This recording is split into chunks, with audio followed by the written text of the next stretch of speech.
दानवेंनी कोणत्याही प्रकारे माहिती न घेता माझ्यावर आरोप केले। दानवेंवर अब्रू नुकसानीचा दावा ठोकणार असल्याचं आता त्यांनी संदीपान भुमरे यांनी या संदर्भात विधान करत दानवेंचे आरोप फेटाळलेले आहे। अंबादास दानवे खोटारडे आहेत।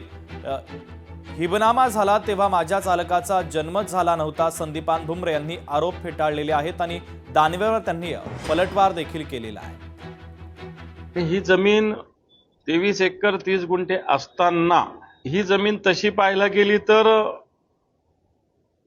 महाराष्ट्र विकास मंडळाने 1917 साली संपादित केलेली।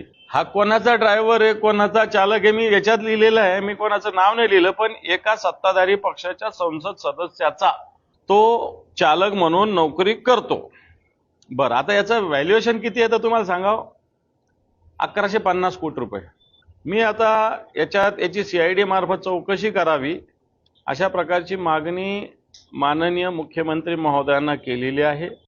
अंबादास दानवे यांनी पूर्ण माहिती घेऊन हे आरोप करायला पाहिजे होते।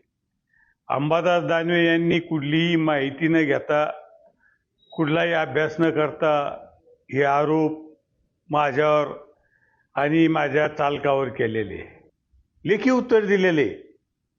आता मला सांगा की जर समजा 1150 कोटी हा भाव कोणी काढला, मला सांगा ना, तिथं काय विषय हा वेगळा आहे, आपल्याला घेणं नाही। 1000 नाही 10,000 कोटी असेल कोणते, पण गटच नाही, काही हिबानामा झालेला नाही, काही माहिती नाही, तर हे कोणत्या आधारे आरोप केलेले आहे? लोकशाही मराठी ऐका, पहा, जागरूक रहा।